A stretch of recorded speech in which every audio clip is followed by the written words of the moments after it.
A millionaire executive prepares to sign a billion-dollar deal at a luxury hotel. Behind the scenes, a poor girl overhears mobsters in disguise speaking in Italian about how they are going to kill him. Despite her fear, she bursts into the room and interrupts destiny with a warning that changes everything. What was supposed to be an ambush becomes the beginning of a story that no one could have predicted. If this story interested you, don't forget to subscribe to our channel and tell us what city you're watching us from. We'll keep going. Alexander Hayes stood at the window of the Grand Plaza Hotel's presidential suite, watching Manhattan's skyline glitter in the late afternoon sun. His reflection stared back at him. Impeccable navy suit, silver tie, and the stern expression that had graced countless business magazines. At 48, he'd built Hayes Enterprises from a small tech startup into a global empire valued at billions. Today's merger would be his crowning achievement, a $3.4 billion deal that would revolutionize the tech industry. His phone buzzed with a message from his assistant. Board members arriving in 30 minutes, conference room prepared as requested. Alexander sent a brief acknowledgement and checked his watch, an heirloom passed down from his grandfather. Time had always been a commodity for him, something to maximize and exploit. Every minute of his day was calculated for optimal efficiency. 12 floors below in the hotel's service corridor, 7-year-old Emma Parker sat cross-legged on a maintenance cart, carefully coloring in her sketchbook. Her honey-brown curls fell across her face as she concentrated, her tongue peeking out between her teeth. Her mother, Jessica Parker, pushed the cart of cleaning supplies further down the hallway, stopping at room 2456. "Stay right here, sweetie," Jessica whispered, tucking a stray curl behind Emma's ear. "I've got 3 more rooms to clean and then we'll go home." Emma nodded solemnly, used to the routine. Since Jessica had taken the job at the Grand Plaza 6 months ago, Emma had spent many afternoons like this, waiting quietly while her mother worked. The hotel's childcare center was only for guests, and after-school care had become too expensive since Jessica's hours were cut. "I'll be super quiet, Mom," Emma promised, holding up her sketchbook. "I'm drawing a dragon unicorn princess who protects her castle from mean knights." Jessica smiled, though the worry lines around her eyes remained. "That's beautiful, honey. Remember, don't talk to strangers, don't wander off, stay on the cart," Emma recited, having heard the rules countless times. With a quick kiss on Emma's forehead, Jessica disappeared into the hotel room, leaving the door slightly ajar. Emma continued coloring, occasionally glancing at the ornate hallway decorations. The Grand Plaza was unlike anything in their neighborhood. Everything gleamed with polish and wealth. 20 minutes later, Emma's crayon stilled as she heard voices around the corner. 2 men in dark suits appeared, speaking in hushed, urgent tones.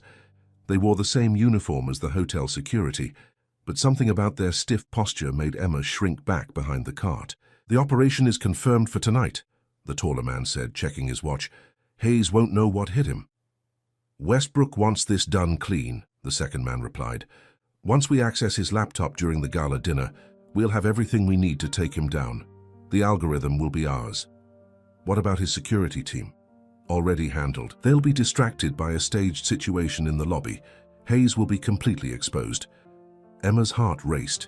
She didn't understand everything, but she recognized the name Hayes.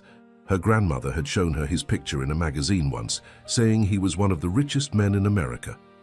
The men didn't sound like they wanted to help Mr. Hayes. They sounded like the villains in her storybooks. The men continued walking, disappearing around another corner. Emma slipped off the cart, clutching her sketchbook to her chest. Her mother had told her not to wander, but this seemed important. In her favorite books, the brave children always helped when adults were in trouble. She navigated the service corridors she'd memorized over months of accompanying her mother, making her way to the executive floor. The plush carpet muffled her footsteps as she approached the conference room, where voices echoed through the partially open door. Inside, Alexander Hayes was reviewing documents with 2 assistants, preparing for the board meeting. His voice was firm as he discussed projected earnings and market positions. Emma hesitated at the doorway, suddenly aware of how small she was in this world of important adults. But the memory of the men's conversation pushed her forward. She knocked timidly on the doorframe. The conversation inside halted abruptly. Alexander looked up, his piercing blue eyes landing on the small figure at the door. "How did you get up here?" one of the assistants asked, rising from her seat. Emma swallowed hard. I need to talk to Mr. Hayes. It's really important. Alexander raised an eyebrow, studying the child with her worn jeans and faded t-shirt. This is a restricted floor, young lady. Where are your parents? My mum works here. She's cleaning rooms, Emma explained, then added with urgency. But I heard something bad. Some men who look like security but aren't real security were talking about you. They said operation and take him down and something about an algorithm and a laptop. The assistants exchanged skeptical glances, but Alexander's expression shifted subtly. After 25 years in business, he'd developed an instinct for threats.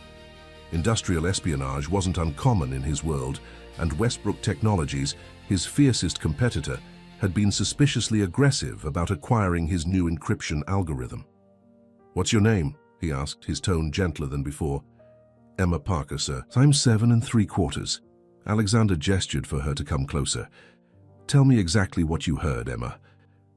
As Emma recounted the conversation in detail, Alexander's instincts sharpened. The girl's account was too specific to be imagination. He pressed the intercom button on the conference phone. Davis, I need you in the Platinum conference room immediately. Bring Reynolds. He turned to his assistants. Cancel the board meeting, move it to the secondary location, no digital communications, call them directly. Within minutes, Alexander's head of security, Marcus Davis, arrived with his deputy. Alexander briefed them quickly, watching their expressions turn from skepticism to concern. The girl could have overheard anything, his assistant suggested, or she could have overheard exactly what she says, Alexander countered. Westbrook has been after our quantum encryption technology for months. The merger announcement today would make it nearly impossible for them to compete. Davis nodded grimly. We'll do a full sweep and security audit immediately. I'll also pull the surveillance footage to identify these men. As the security team mobilized, Emma stood awkwardly by the door, suddenly uncertain about her role in this adult drama. Alexander noticed her discomfort and approached, kneeling to her eye level. You did the right thing coming to me, Emma. That was very brave. She shifted from foot to foot. My mom's going to be worried. I'm supposed to stay on the cart. Alexander checked his watch. We'll find your mother and explain. He paused, studying her more carefully. How did you know who I was? My grandma showed me your picture in a magazine. She said you built computers that changed the world. Emma hesitated, then added, she also said rich people don't notice people like us. The candid observation caught Alexander off guard. Before he could respond, Davis returned with urgent news. Sir, we've identified 2 unauthorized individuals with falsified security credentials. They've been accessing restricted areas for the past week. As security protocols escalated around him, Alexander made a split-second decision. He turned to Emma. I need to handle this situation. Would you mind waiting in my office with Ms. Bennett? It's safer there, and we'll find your mother right away.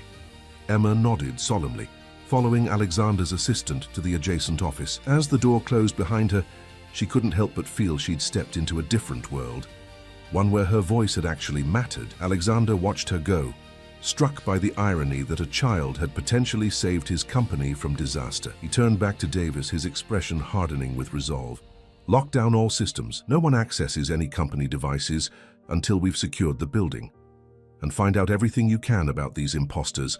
I want to know who sent them. The next few hours passed in a blur of activity. Hotel security worked alongside Alexander's private team to identify and apprehend the imposters. By evening, they had detained 2 men with sophisticated counterfeit credentials and discovered specialized hacking equipment in their possession. The security breach was contained, but Alexander's sense of vulnerability lingered. Jessica Parker had been frantic when she couldn't find Emma. When security located her and explained the situation, her panic turned to a complex mixture of pride and concern. Now, as the immediate crisis subsided, Alexander invited both Emma and Jessica to his suite to properly thank them. I don't know how to express my gratitude, Alexander said, sitting across from them in the suite's living area. What Emma overheard was an attempted corporate espionage operation. These men were trying to steal proprietary technology that my company has spent years developing. Jessica sat stiffly on the edge of the plush sofa, her hotel uniform making her look out of place against the luxury surroundings. Emma knows she shouldn't have wandered off, she said, her voice tight with lingering anxiety. I'm sorry for any disruption she caused. Disruption? Alexander raised an eyebrow. Mrs. Parker, your daughter potentially saved my company from a devastating breach. That's not a disruption. It's extraordinary. Emma, who had been quietly sipping apple juice, looked up. I just did what the kids in my books would do. They always help when they hear bad guys planning stuff. Alexander smiled, perhaps his first genuine smile of the day. Well, I'm grateful you're such a good listener. He turned back to Jessica. I'd like to offer you both something in appreciation. Perhaps a college fund for Emma? Jessica straightened her shoulders, pride momentarily overcoming her discomfort. That's very generous, Mr. Hayes, but unnecessary. I'm just relieved Emma is safe and that she was able to help. Alexander studied her carefully, the dark circles under her eyes, the way her uniform had been meticulously maintained despite its age, the protective posture toward her daughter. He recognized the dignity of someone working hard to maintain independence. At least let me offer you dinner, he said, gesturing to the dining area. The hotel chef can prepare whatever you'd like. It's been a long day for all of us. Jessica hesitated, then nodded when Emma's eyes lit up at the suggestion. As they moved to the dining table, Alexander observed their interaction, Jessica's gentle guidance, Emma's animated chatter about her drawings. There was a warmth between them that felt foreign to him, a simple joy in each other's company that his wealth had never provided. Over dinner, Emma gradually overcame her shyness, regaling Alexander with stories about her school, her drawings, and her dreams of becoming an astronaut artist who would paint the stars up close. Jessica occasionally tried to temper her daughter's enthusiasm, but Alexander waved away her concerns. It's refreshing to hear someone speak without an agenda, he said. In my world, every conversation is a negotiation. Even with your family? Jessica asked, then immediately looked embarrassed for prying. Alexander's expression closed slightly. I'm not married. My parents passed some years ago. The company is my family now. An awkward silence fell, broken when Emma asked innocently, Don't you get lonely in this big hotel room all by yourself? Emma, Jessica admonished gently. It's all right, Alexander said, surprising himself with his candor. Sometimes I do, yes, but I'm usually too busy to notice.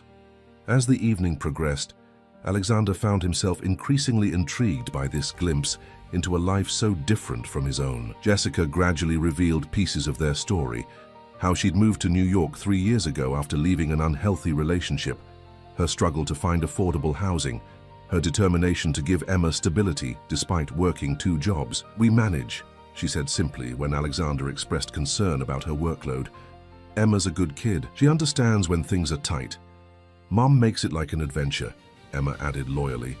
When the heat didn't work last winter, we built a blanket fort and pretended we were explorers in the Arctic. Jessica flushed. We had a small issue with our heating that the landlord eventually fixed, she clarified, clearly uncomfortable having their hardships exposed. Later, as Jessica excused herself to use the bathroom, Alexander found himself alone with Emma.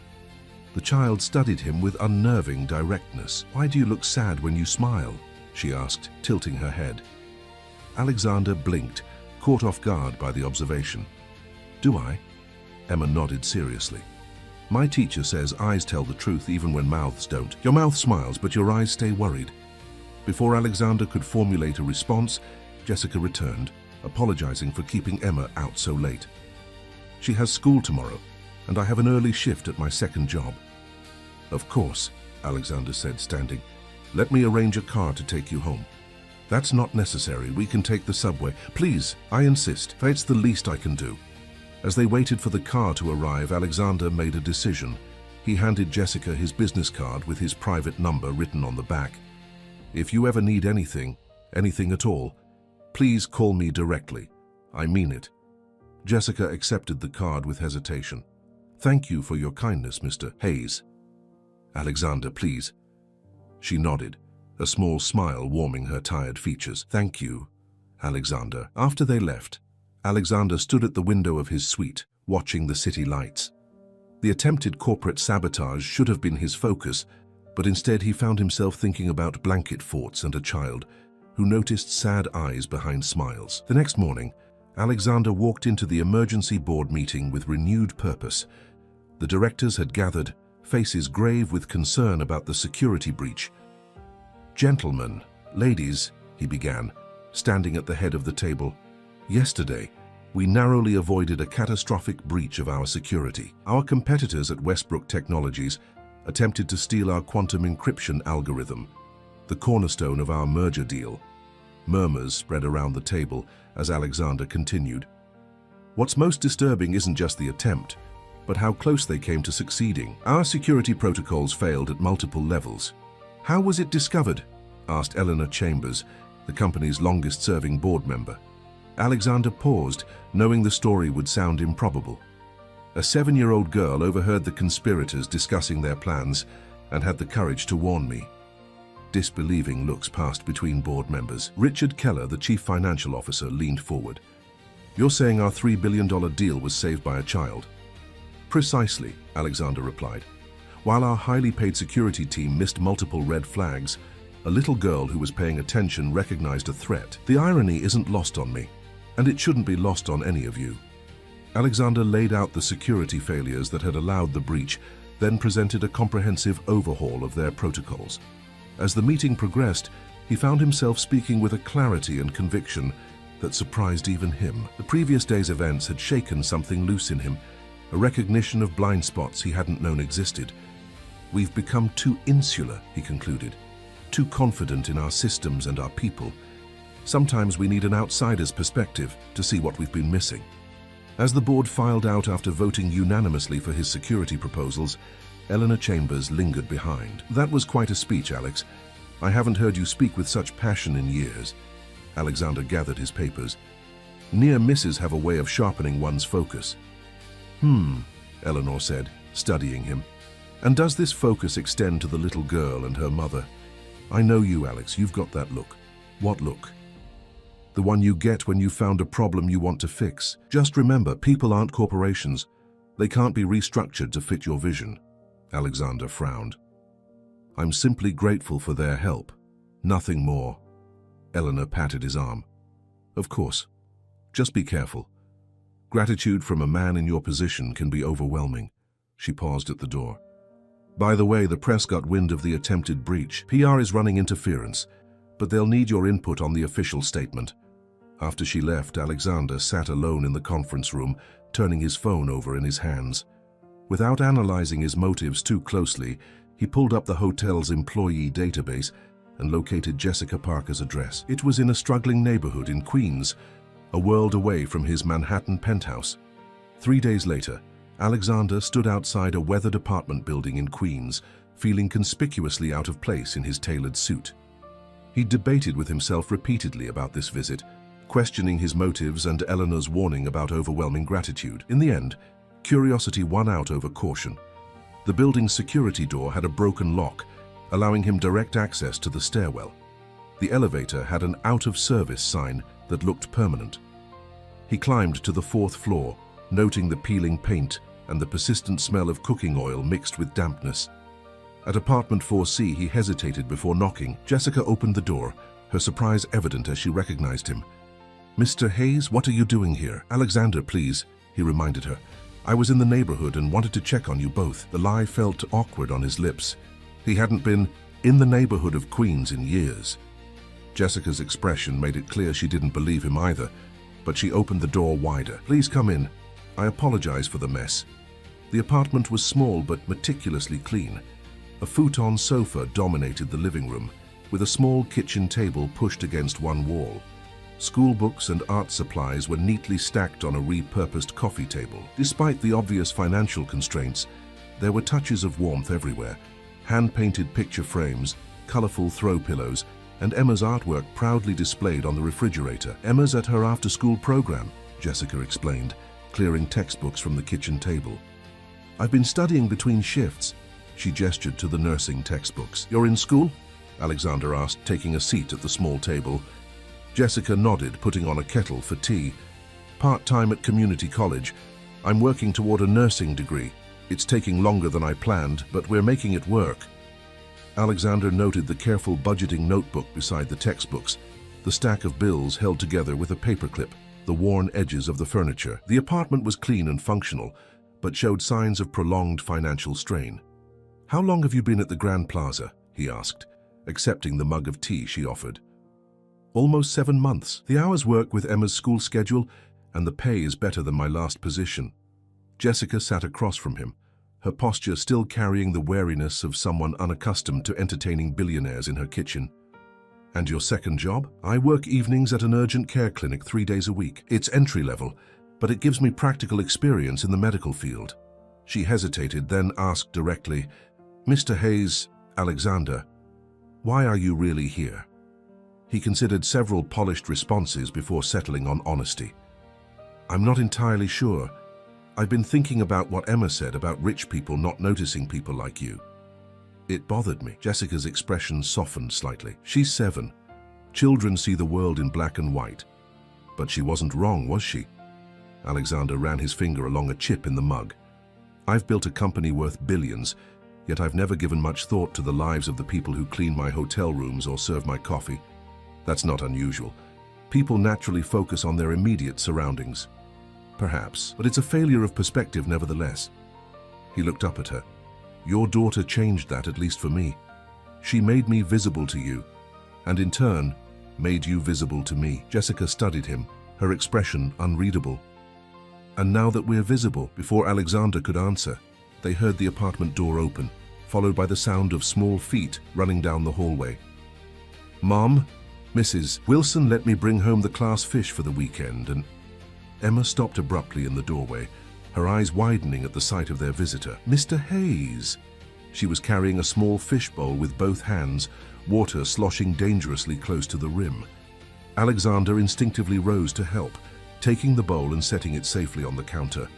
Hello, Emma. That's quite a responsibility you've been given. Emma nodded solemnly. His name is Bubbles. He's a better fish. We have to feed him exactly 3 pellets twice a day or he'll get sick. That sounds very precise. I'm sure you'll take excellent care of him. Emma beamed, then looked between her mother and Alexander with curiosity. Are you here for dinner? We're having spaghetti. Mom makes the best sauce, but we have to save some for tomorrow too. Jessica touched her daughter's shoulder gently. Mr. Hayes just stopped by to check on us, honey. I'm sure he has other dinner plans. Alexander found himself reluctant to leave this small, warm apartment and return to his empty penthouse.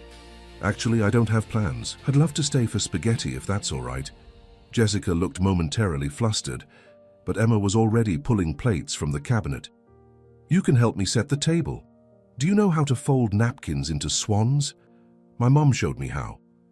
To Jessica's evident surprise, Alexander rolled up his sleeves and followed Emma's instructions. The absurdity of the situation, a Fortune 500 CEO folding paper napkins at a tiny kitchen table in Queens, wasn't lost on him, but for the first time in years, he felt no need to check his phone or review mental checklists of tasks and obligations. During dinner, Emma dominated the conversation with stories from school, while Jessica occasionally steered her away from particularly exuberant tangents. Alexander found himself laughing more than he had in months, especially when Emma demonstrated her spaghetti slurping technique with elaborate sound effects. Emma manners, Jessica reminded her, though her own eyes crinkled with amusement. It's fine, Alexander assured her. My dinner companions are usually too concerned with impressing me to show their spaghetti slurping techniques. After dinner, Emma insisted on showing Alexander her art portfolio, a worn folder bursting with colorful drawings. He examined each one with genuine interest, recognizing her talent for capturing expression and movement despite her young age. This one's my favorite, Emma said, pulling out a drawing of 3 stick figures holding hands in front of a house with an impossibly large sun overhead. Is this your family? Alexander asked. Emma's expression dimmed slightly. It's me and Mom. And this, she pointed to the 3rd figure, is the dad I wish I had, one who stays and reads stories and doesn't make Mom cry. Emma, Jessica said softly, her cheeks flushing, that's enough show and tell for tonight. It's time to feed Bubbles and get ready for bed. As Emma carefully counted fish pellets into the bowl, Jessica turned to Alexander with embarrassment. I'm sorry about that. Her father left when she was 3. She doesn't remember much about him, but she's at an age where she notices other families. No apologies necessary, Alexander said. She's remarkably perceptive. After Emma reluctantly went to prepare for bed, insisting Alexander would still be there when she returned, Jessica began clearing the table. Let me help, he offered, gathering plates. You really don't have to. This isn't exactly what you're used to. Which makes it all the more refreshing. He rolled up his sleeves further and began rinsing dishes. When was the last time you took a night off, Jessica? She laughed softly. A night off? I'm not sure I remember what that means. You're working 2 jobs and going to school while raising a remarkable daughter. That's more impressive than anything I've accomplished. Jessica paused, a dish towel in her hands. That's kind of you to say, but we both know it's not true. You've built an empire. I'm just trying to keep our heads above water. An empire that almost came crashing down because I missed what was right in front of me. Alexander handed her the last plate. There's different kinds of success, Jessica. I'm beginning to think I've been measuring mine with the wrong metrics. Their conversation was interrupted by Emma calling from the bathroom, needing help with a stubborn pajama button. Jessica excused herself, leaving Alexander alone in the small kitchen. He surveyed the apartment again, seeing it with new eyes. Despite its limitations, it held something his penthouse lacked, a sense of home. The worn sofa had clearly hosted countless bedtime stories. The refrigerator artwork represented hours of creative joy. Even the chipped mugs told a story of consistent use rather than decorative display. When Jessica returned, Alexander was checking his watch. I should be going. Thank you for dinner and the conversation. Emma wants to say goodnight. She's quite taken with you. Alexander followed Jessica to a small bedroom where Emma was already tucked under a faded quilt covered in stars. A nightlight cast a soft glow across the room, illuminating bookshelves filled with well-loved volumes. Mr. Hayes, Mom said you have to go, but will you come back sometime? I can show you my school and introduce you to Mrs. Wilson and Bubbles' fish friends. Alexander found himself nodding before he could consider the implications. I'd like that, Emma. Thank you for sharing your spaghetti and your artwork with me. Mom says sharing makes your heart bigger, Emma said, yawning. Is your heart bigger now? The question, simple and profound, caught him off guard. I think it might be, yes. As Alexander left the apartment building, the contrast between his world and theirs couldn't have been more stark. Yet something had shifted in his perception. The success he'd pursued relentlessly now seemed hollow compared to the genuine connection he'd witnessed between mother and daughter. Back in his penthouse, Alexander stood at the floor-to-ceiling windows overlooking the city. His phone buzzed continuously with messages and emails demanding attention, but for once, they seemed less important than the memory of paper napkin swans and a child's drawing of the family she wished for. Over the next few weeks, Alexander found himself drawn back to the small apartment in Queens with increasing frequency. What began as occasional visits evolved into a regular Saturday routine. He would arrive with groceries, despite Jessica's initial protests, help Emma with her science projects, and often stay for dinner. For the first time in decades, Alexander Hayes had somewhere to be that wasn't tied to business obligations or social positioning. Corporate life continued at its relentless pace. The merger was proceeding, security protocols had been overhauled, and Hayes Enterprises stock was at an all-time high. But Alexander found his priorities shifting in subtle ways. He began declining evening events, rescheduling Sunday conference calls, and actually using his vacation days. Changes that didn't go unnoticed by his executive team. The board is getting restless, Marcus Davis informed him one afternoon. There are whispers about your distraction. Alexander looked up from his desk, where he'd been reviewing quarterly projections. Distraction? Davis shifted uncomfortably. Your visits to Queens, sir. The time you're spending with the hotel employee and her daughter. It hasn't gone unnoticed. Alexander's expression hardened. I wasn't aware that my personal time was subject to board approval. It's not about approval, sir. It's about perception. Several board members have expressed concern that these relationships might affect your judgment or create conflicts of interest. These relationships saved our company from a devastating breach, Alexander reminded him sharply, and my judgment has delivered record profits for 10 consecutive quarters. Davis nodded, backing down. Of course, sir, I'm just conveying the concerns. After Davis left, Alexander sat back in his chair, troubled by the conversation. He hadn't considered how his growing connection to Jessica and Emma might be perceived by his corporate world. The two spheres of his life had remained largely separate, until now. His phone chimed with a text from Jessica. Emma's school called. She has a fever. I'm stuck in nursing clinical and can't leave. Is there any chance you could check on her? The after-school program will keep her in the nurse's office until someone picks her up. Without hesitation, Alexander cancelled his remaining meetings and headed to Emma's elementary school in Queens. He found her curled on a cot in the nurse's office, her normally vibrant energy diminished by illness. "Alexander," she exclaimed weakly when she saw him, "did Mom send you?" "She did. She's learning important nursing skills today and couldn't get away." He pressed a hand to her forehead, finding it worryingly warm. "Let's get you home and comfortable." The school nurse seemed skeptical when Alexander identified himself, but Emma's obvious delight at seeing him eased her concerns. After signing the necessary forms, Alexander carried Emma's backpack and offered his hand, which she took immediately. "Can we stop for popsicles?" Emma asked as they walked to his car. "Mom always gets me popsicles when I'm sick." "Popsicles it is," Alexander agreed, helping her into the back seat of his Audi. At the apartment, Alexander found himself navigating unfamiliar territory, caring for a sick child. He helped Emma change into pajamas, located the children's fever reducer in the bathroom cabinet, and made a nest of blankets on the couch where she could watch cartoons. "You're pretty good at taking care of people," Emma observed, sucking on a cherry popsicle. "Do you practice?" Alexander smiled as he placed a cool washcloth on her forehead. "Not really. I'm usually the one being taken care of by assistants and housekeepers and restaurant staff." Emma considered this. "That sounds lonely. It's better to take care of each other like me and Mom do."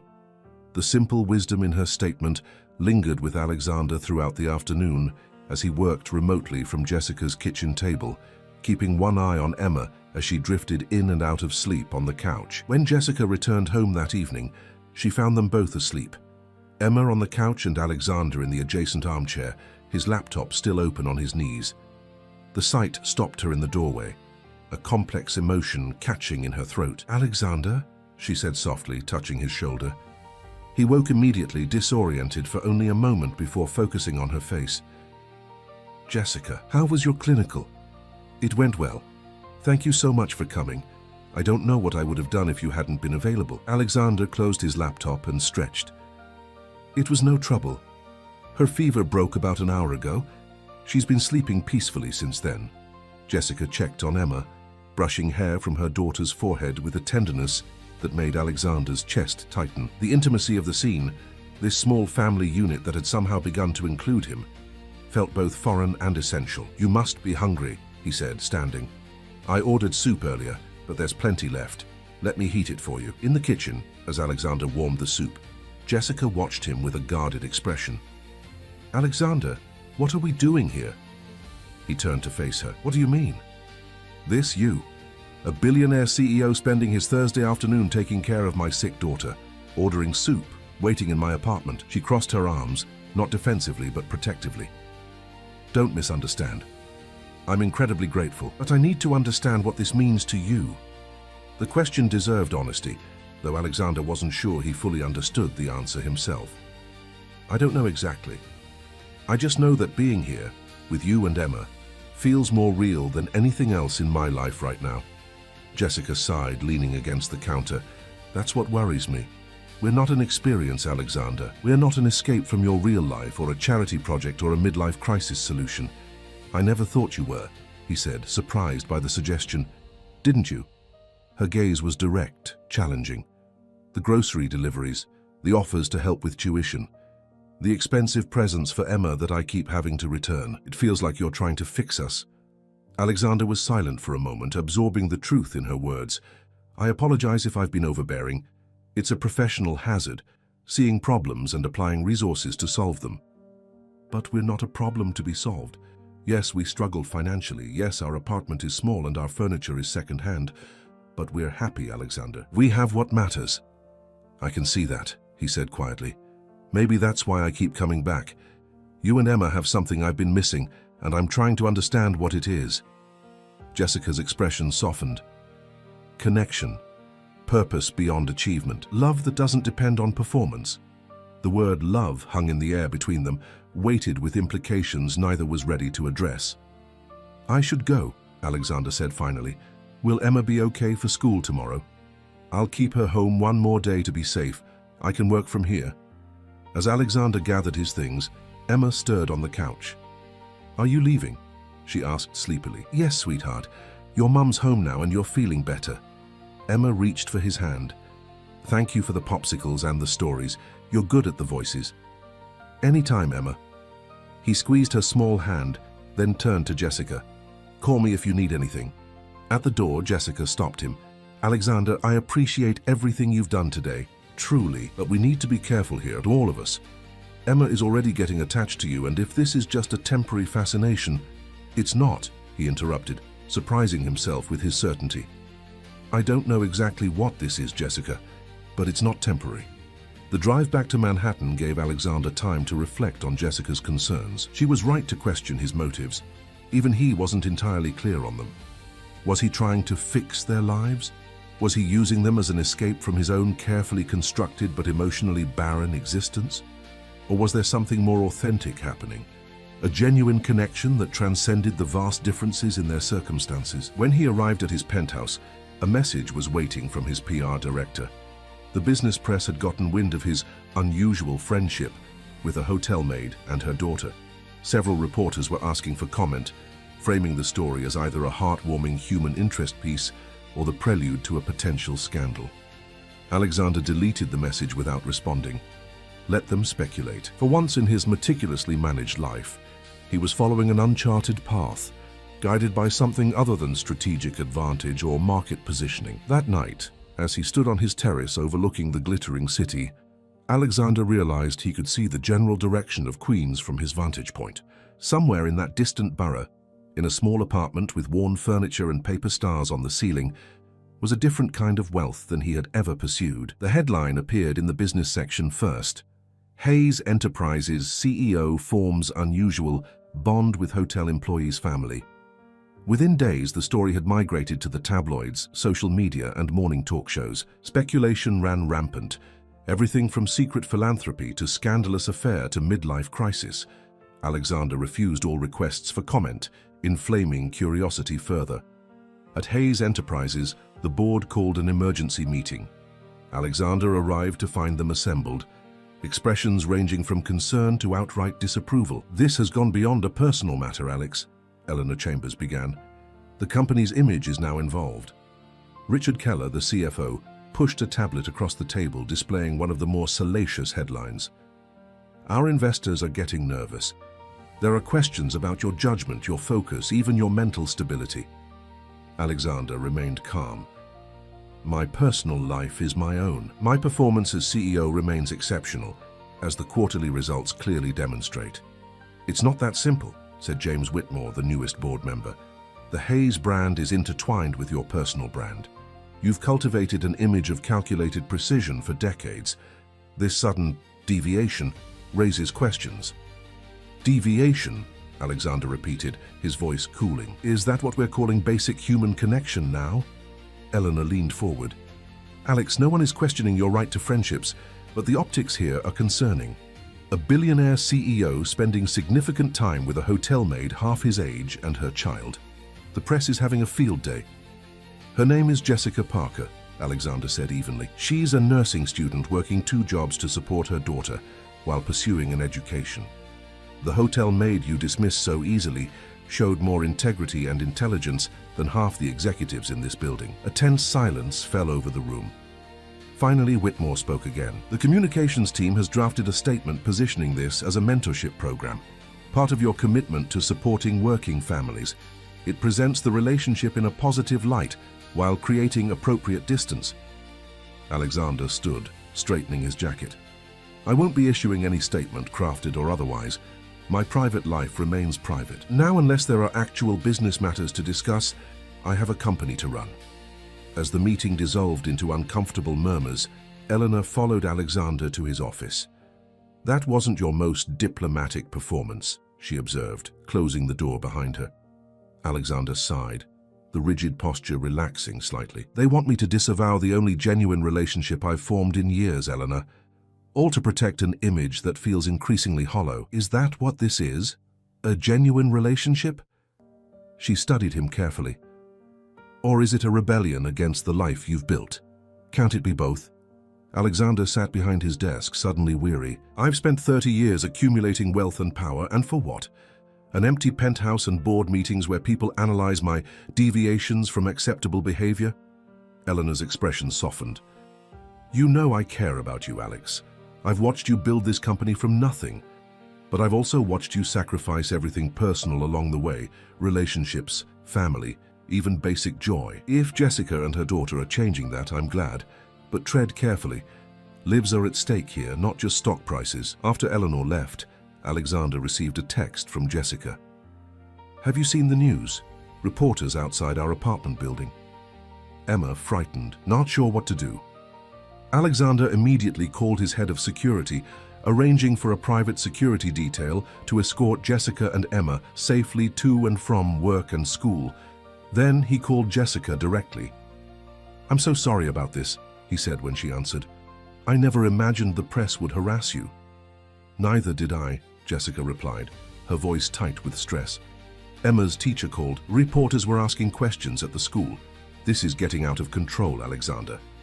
I've arranged for security to keep them at a distance, but Jessica, this will likely get worse before it gets better.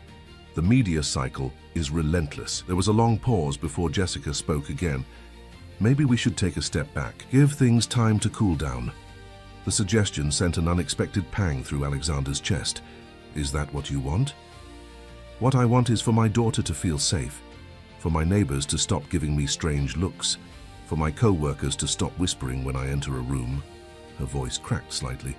I didn't ask for any of this attention. I understand, Alexander said quietly. Whatever you need, I'll respect. After they disconnected, Alexander sat motionless at his desk, confronting emotions he rarely permitted himself to acknowledge. The prospect of losing his connection to Jessica and Emma left a hollow feeling he couldn't rationalize away with business logic or strategic thinking. His intercom buzzed. Sir, Ms. Diane Foster from Communications is here about the press statement. Send her in, Alexander said, making a sudden decision. When the communications director entered with her tablet of prepared statements, Alexander waved them away. I've changed my mind. We will issue a statement, but not the one the board approved. Sir, I want a statement that makes my position absolutely clear. Hayes Enterprises does not comment on the personal lives of its executives or employees. Any harassment of individuals connected to me will be met with immediate legal action. My private relationships are not corporate assets to be managed or media commodities to be exploited. Diane blinked, clearly taken aback. That's quite direct, Mr. Hayes. The board was hoping for something that would frame this situation more positively. The board is concerned with optics. I'm concerned with ethics. Draft the statement and bring it back to me within the hour. After she left, Alexander made another call, this one to his personal attorney. Gerald, I need you to set something up for me. A trust fund, independent of my company holdings, and I want to explore guardianship options. Hypothetically for now, but with all paperwork prepared if needed. Guardianship? Gerald sounded surprised. May I ask for whom? A 7-year-old girl. The daughter of a friend who may need support. That evening, Alexander cancelled his usual car service and took the subway to Queens, hoping to avoid drawing attention. The security team he'd hired reported that the media presence had diminished after several residents called the police, but he remained cautious. When he arrived at Jessica's building, he found them preparing dinner as usual, though the atmosphere was heavy with unspoken tension. Emma ran to hug him, seemingly unaffected by the day's stress. Alexander, Mom said we have to be extra careful because there are people taking pictures of us now. Are we famous? He knelt to her level. Some people are curious about us, that's all, but they'll get bored soon and go away. Emma considered this. Is it because you're rich and we're not? Alexander exchanged a glance with Jessica over Emma's head. Partly. Some people think that people from different backgrounds shouldn't be friends. That's stupid, Emma declared.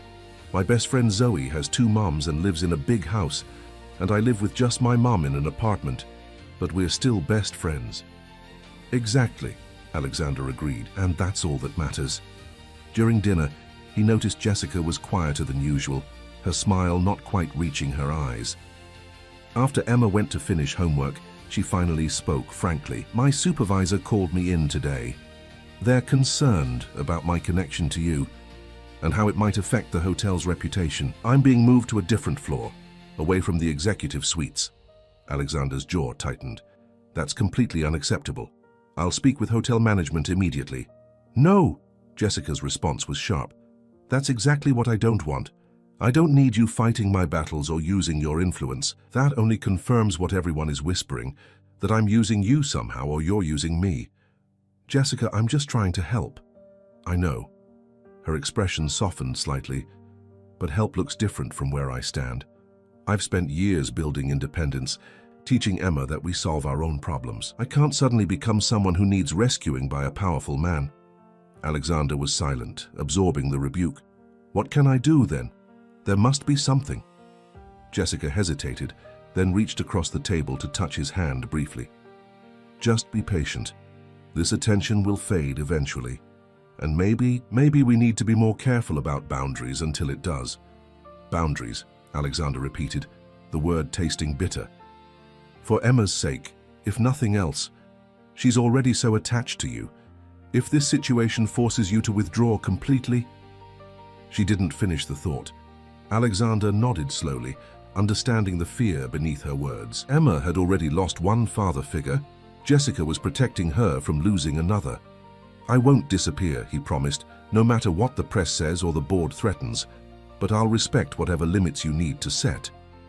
As he prepared to leave, Emma emerged from her room with a folded paper. I made this for you, she said, presenting it proudly. Alexander unfolded it to find a drawing of 3 figures, standing before what appeared to be both a small apartment building and a skyscraper somehow merged together.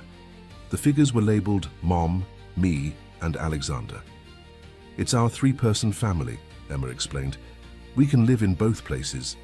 Alexander's throat tightened unexpectedly. It's beautiful, Emma, thank you.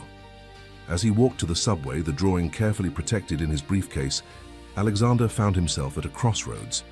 For decades, he had defined himself through achievement and acquisition.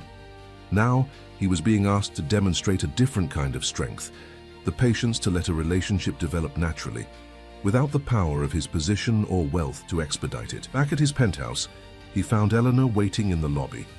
Her expression told him she already knew about his unauthorized press statement. The board is furious, she said, without preamble as they rode the elevator. Whitmore is calling for a vote of no confidence. Let him, Alexander replied calmly. My controlling interest makes it a futile gesture. It's not just about voting power, Alex, it's about trust. The team needs to believe you're making decisions for the company's benefit, not personal reasons. When they reached his penthouse, Alexander poured them both a drink. What if the best thing for the company is for its CEO to remember his humanity, Eleanor? What if the single-minded focus that built Hayes Enterprises isn't what will sustain it? Eleanor accepted the glass, studying him with concern. You're changing, Alex. I'm just not sure everyone is ready for that change, including Jessica and her daughter. Perhaps not, Alexander conceded. But for the first time in years, I'm making choices based on what matters most, not what appears most advantageous. After Eleanor left, Alexander stood at his window, the city lights blurring as he contemplated the fragile connection he'd formed with Jessica and Emma, and the forces aligning to test it. The media storm intensified over the following weeks, despite Alexander's stern statement. Photographers lurked near Jessica's apartment, Emma's school, and the hotel. Old acquaintances of Jessica's emerged with embellished stories, while financial analysts speculated about Alexander's mental state and its potential impact on Hayes Enterprises' stock performance. For Jessica, the scrutiny became increasingly difficult to bear. Her transfer to a different floor at the hotel brought whispers and stares from co-workers. Parents at Emma's school alternated between excessive friendliness and suspicious distance. The simple life she had carefully constructed was unraveling around her.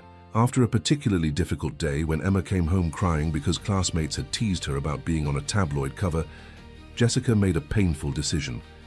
She called Alexander late that evening after Emma was asleep. I think we need a real break, she said, her voice strained. Not just boundaries, actual distance. Emma is suffering and I can't bear it. The silence on Alexander's end lasted so long, she thought the connection had dropped. Finally, he spoke. I understand. What can I do to make this easier for you both? Nothing, Jessica replied. That's the point, Alexander. Your help, your presence, it's the source of this chaos. We need to go back to our normal lives. And if I can't? The vulnerability in his voice was startling. If I can't just return to my normal life now that I know what I've been missing? Jessica closed her eyes, fighting her own conflicted emotions. You have to, for Emma's sake, if not your own. After they disconnected, Jessica sat in her darkened living room, wondering if she had just made the biggest mistake of her life. The connection with Alexander had become meaningful, not just to Emma, but to her as well.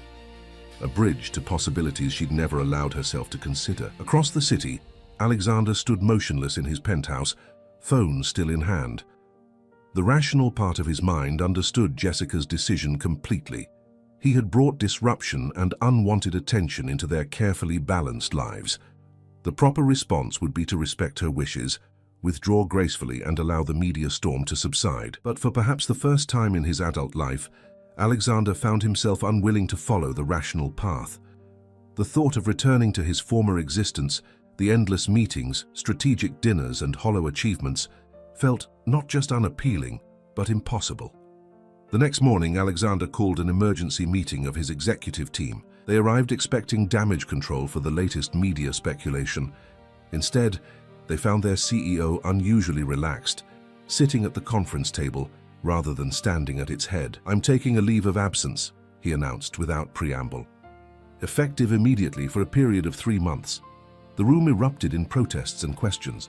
Alexander raised a hand for silence. This isn't negotiable. Eleanor will serve as interim CEO. I've already drafted the necessary paperwork. Richard Keller leaned forward, his expression incredulous.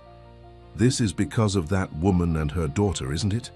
You're throwing away everything you've built for some fantasy of domestic bliss? Alexander's gaze hardened.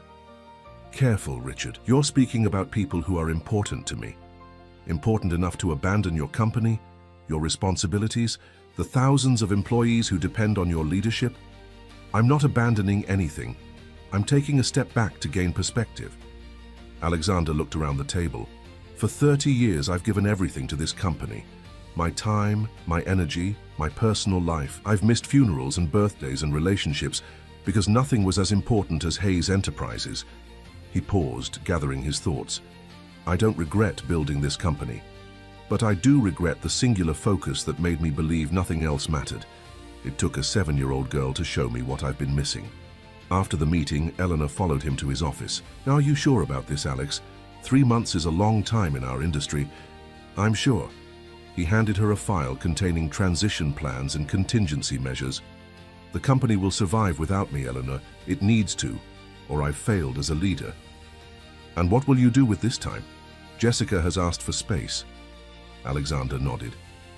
I know, and I'll respect that. But there are other things that need my attention, things I've been ignoring for too long.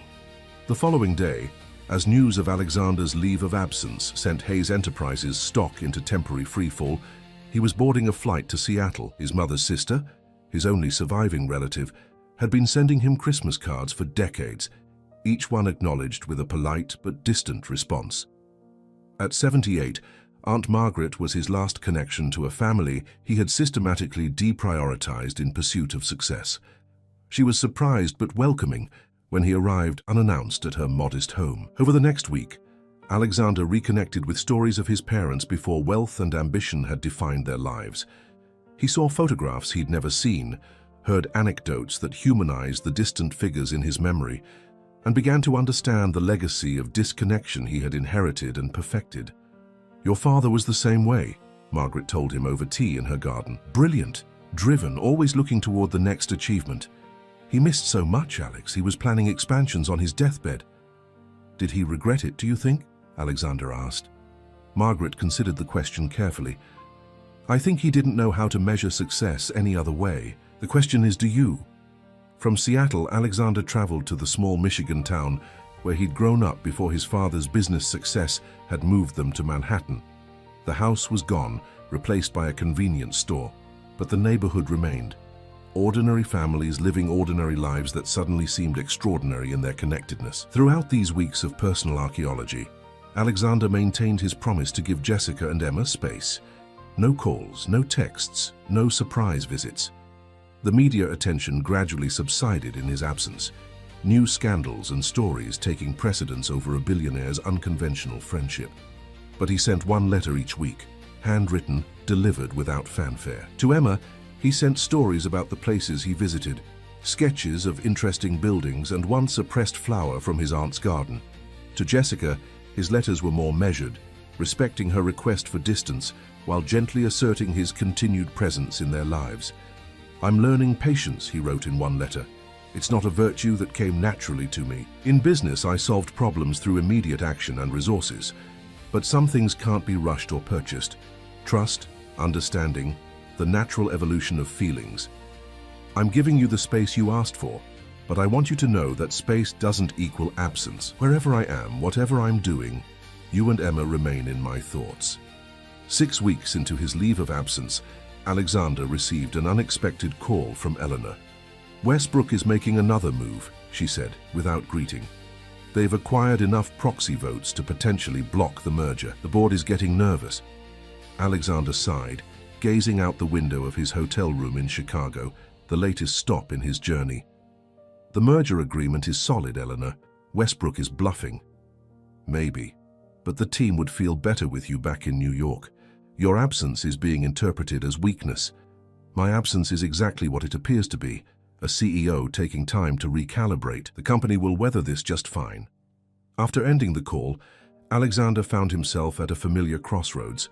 The old Alexander would have immediately flown back to New York, reasserted control, and crushed Westbrook's latest maneuver with ruthless efficiency.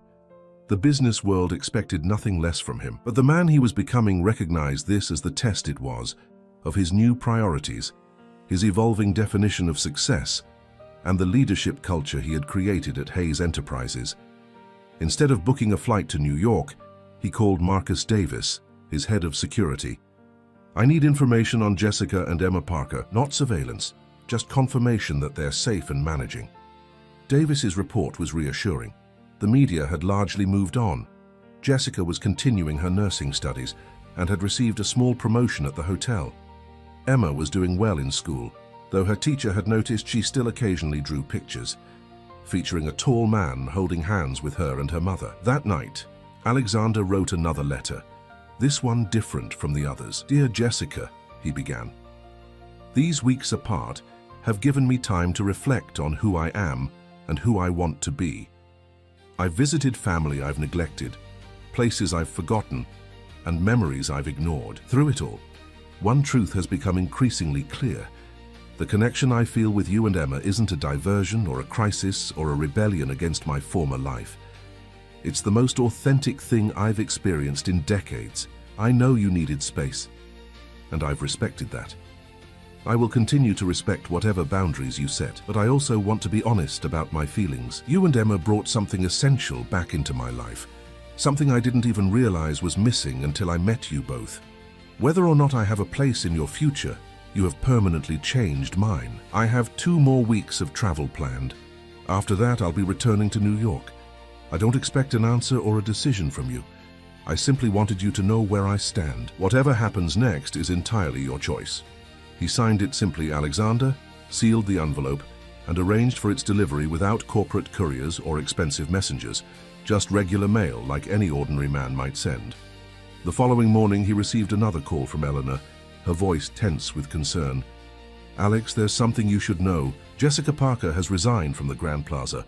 According to HR, she's left New York entirely." Alexander felt the news like a physical blow.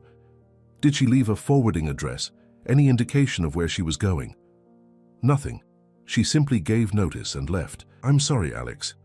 After the call ended, Alexander stood at the window of his Chicago hotel room, watching the city below with unseeing eyes. Had his letters pushed Jessica further away? Had the persistent media attention finally become too much? Or was this simply her way of drawing a clear final boundary? For the first time in his life, Alexander Hayes found himself without a strategic response to a significant loss. No amount of resources or influence could compel Jessica to return if she had decided their connection was too costly for her and Emma. The realization left him feeling more vulnerable than any business setback ever had. 2 months and 28 days after beginning his leave of absence, Alexander Hayes returned to New York. The city welcomed him with its familiar energy, Relentless, demanding, indifferent to personal transformations, his penthouse remained exactly as he had left it, meticulously maintained by staff who had kept his life in perfect order, even in his absence. Yet everything felt different. The emptiness of the spacious rooms now seemed less like minimalist luxury and more like an absence of life. The panoramic views that had once represented achievement now highlighted his isolation above the city's vibrant connections. At Hayes Enterprises, his return was met with a mixture of relief and wariness. The company had not only survived without him, but had successfully countered Westbrook's maneuvers and strengthened the merger terms. Eleanor had proven herself more than capable as interim leader, instituting several innovations that Alexander immediately recognized as improvements. "You should be proud," he told her during their transition meeting. "You've done exceptional work." Eleanor studied him carefully. "You seem different, Alex, more at peace somehow." "I am." He smiled, the expression reaching his eyes in a way it rarely had before, though not necessarily in the way I expected to be. "Any word from Jessica?" Alexander shook his head. "Nothing. She's made her choice and I respect it. Some lessons aren't about getting what you want. So what now? Back to business as usual?" "Business, yes.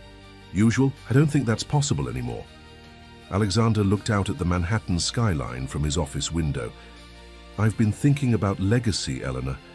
Not just corporate achievements, but meaningful impact." In the weeks that followed, Alexander gradually re-immersed himself in the company's operations, but with a noticeably different approach. He established more reasonable working hours for himself and his executive team. He initiated a comprehensive review of employee benefits, particularly focusing on childcare support and educational assistance. He began having regular lunches in the company cafeteria, learning the names and stories of employees at all levels. The board watched these changes with a mixture of confusion and cautious approval. The feared instability had not materialized. Instead, Alexander seemed more focused and strategic than ever, but with a newfound emphasis on sustainable growth and corporate responsibility. 3 months after his return, Alexander was preparing for a major presentation when his assistant interrupted with an unusual message. "Sir, there's a Miss Parker here to see you. She doesn't have an appointment, but she's quite insistent." Alexander froze, his heart suddenly racing. "Jessica Parker?" "Yes, sir. She says it's important. Send her in immediately." Alexander stood as the office door opened, revealing Jessica in a simple dress, her hair longer than he remembered, her expression a complex mixture of determination and uncertainty. "Jessica," he said softly, moving around his desk, "I didn't expect to see you again." "I know." She remained near the door, maintaining a careful distance. "I wasn't sure I would come, but there are things that need to be said in person." Alexander gestured to the seating area by the window. "Please." As they sat across from each other, Alexander noticed subtle changes in her appearance, a new confidence in her posture, a calmness that hadn't been there before. "Where did you go?" he asked. "Eleanor told me you left the hotel, left New York." "Boston," Jessica replied. "My sister lives there. She's been asking me to move closer for years, and with everything that happened..." She paused, gathering her thoughts. It seemed like the right time for a fresh start. "And Emma, how is she?" A small smile touched Jessica's lips. "She's good. Thriving, actually. She loves her new school, has made friends quickly. She's resilient. I'm glad." Alexander hesitated, then added, "I've missed you both. More than I expected was possible." Jessica's eyes met his, unwavering. "I got your letters. All of them. I wasn't sure. I read them many times. They helped me understand what was happening between us, what you were going through." Alexander leaned forward slightly. "Why did you come back, Jessica?" She took a deep breath. "To tell you that leaving wasn't about rejecting you. It was about finding clarity, away from the media circus, away from the power imbalance between us, away from the whispers and assumptions. I needed to know that whatever I felt for you wasn't influenced by your position or wealth, that Emma's attachment wasn't about the excitement of your world. And what did you discover? That distance didn't diminish what we feel." Jessica's voice softened. "Emma still draws you in her family pictures. She still tells stories about when Alexander made pancakes or when Alexander helped with my science project. You became important to her in ways that have nothing to do with your status. Hope flickered in Alexander's chest, but he kept his expression measured. And for you? Jessica smiled, a full, genuine smile that transformed her face. I discovered that I missed the man who folded napkins into swans and listened to my nursing school anxieties and looked at my daughter like she was the most important person in the room. Not the CEO or the billionaire, just Alexander. I've been trying to become more of that man, he said quietly. The one worthy of being in your lives. I know. I've been following your company's changes. The expanded parental leave policy, the scholarship program for employees' children, the new emphasis on work-life balance. Those aren't coincidences. Alexander shook his head. No. They're lessons I should have learned long ago. Better late than never, I suppose. Jessica reached into her bag and withdrew a folded paper. Emma made this for you. She doesn't know I'm here today, but she's been working on it for weeks. Alexander unfolded the drawing carefully. It showed 3 figures, clearly Jessica, Emma, and himself, standing before what appeared to be a house. Above them, written in a child's careful printing, were the words, "My real family." She's never stopped seeing you as part of our lives, Jessica said softly, even when I tried to explain why we needed to move away. Alexander touched the drawing gently. And now? What happens now, Jessica? That depends. She met his gaze directly. On whether you meant what you wrote in your letters, about patience, about respecting boundaries, about understanding that real connections can't be rushed or managed like business acquisitions.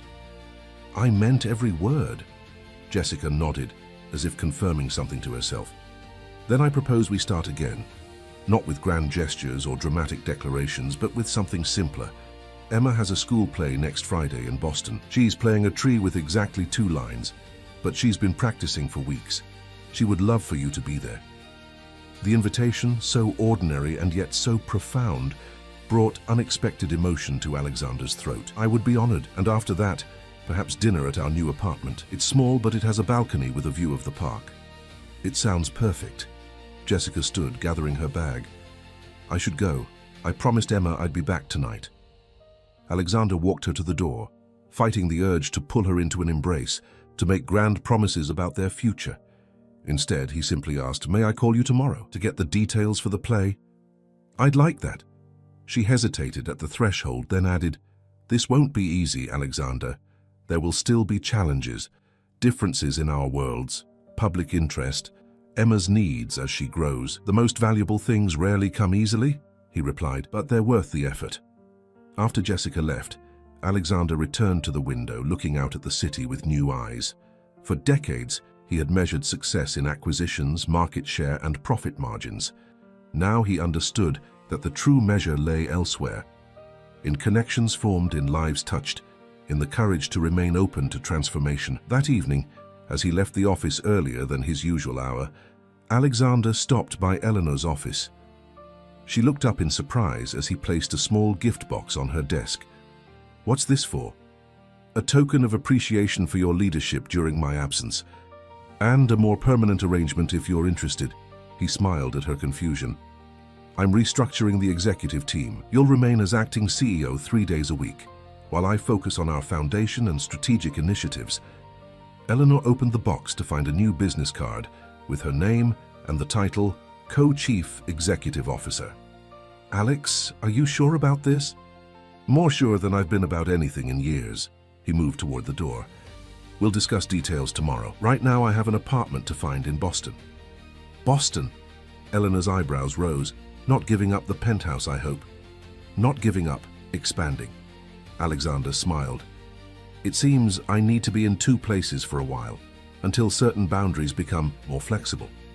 As he left the building, Alexander's phone chimed with a text from Jessica, a photo of Emma holding up a handmade card that read, "Can't wait to see you," surrounded by colorful stars and hearts. In that moment, standing on the bustling Manhattan sidewalk, Alexander Hayes, billionaire CEO, corporate titan, a man who had spent decades building walls around his emotions, felt something he had almost forgotten existed: pure, uncomplicated joy. 1 year later, Alexander stood on the balcony of a brownstone in Boston's Back Bay neighborhood, watching Jessica help Emma with a science project spread across the dining table. The past 12 months had brought changes none of them could have predicted. a carefully balanced life between two cities, gradual integration of their worlds, and the slow, deliberate nurturing of trust and understanding. Hayes Enterprises continued to thrive under the shared leadership model, with Alexander focusing on long-term vision while Eleanor managed day-to-day operations. The company's new emphasis on family support and work-life balance had attracted top talent and positive press, transforming its corporate culture from within. Jessica had completed her nursing degree with honors and accepted a position at a prestigious Boston hospital, her confidence growing with each professional achievement. Emma had blossomed in her new school, her artistic talents earning recognition, and her natural empathy making her a favorite among teachers and classmates alike. The media had eventually tired of their story, especially when it failed to produce the scandal or drama they had anticipated. Occasionally, business publications would mention Alexander's non-traditional family arrangement as a sidebar to articles about Hayes Enterprises, but the frenzy had subsided to a manageable hum. "Alexander," Emma called from inside, "we need your help with the solar system. Mom keeps putting the planets in the wrong order." "That was one time," Jessica protested, laughing. "And Pluto isn't even a planet anymore, which is still confusing." Alexander joined them at the table, sliding into what had become his place in their small family unit. "Let me see what we're working with here." As he helped Emma position tiny planets around a painted sun, Alexander reflected on the journey that had brought him here. He had spent decades believing that power came from control, over markets, over competitors, over emotions. Now he understood that true strength lay in vulnerability, in opening himself to connections that couldn't be managed by strategic planning or financial resources. Later that evening, after Emma had gone to bed, Alexander and Jessica sat together on the balcony, sharing a comfortable silence as the city lights flickered around them. "I got another offer today," Jessica said eventually. "Chief nursing officer at Boston Memorial. It would mean more responsibility, longer hours." "You should take it," Alexander replied without hesitation. "You've earned it." Jessica turned to study his face. "It would change our routine. I'd need more help with Emma on certain days." "Then we'll adapt. That's what families do." "Families," Jessica repeated softly. "Is that what we are now, after all this time?" Alexander reached for her hand, entwining their fingers. "I think we've been a family since the day Emma marched into my conference room to warn me about corporate spies. We just took the scenic route to accepting it." Jessica laughed, leaning against his shoulder. "A very scenic route, with quite a few detours." "The best journeys usually have those," Alexander said, gazing at the starlit sky. "Otherwise, how would you know you've arrived exactly where you're meant to be?" In the apartment behind them, Emma's artwork covered the refrigerator, drawings of their unconventional family in various settings, testimonies to a child's acceptance of love in whatever form it takes. On top was her most recent creation, a portrait of the three of them with "My Family," written in colorful letters above. Alexander Hayes, once defined solely by the empire he had built, now measured his success by different metrics entirely. By a child's laughter, by the trust in Jessica's eyes, and by the profound understanding that the most valuable legacies aren't built in boardrooms, but in moments of connection, courage, and open hearts.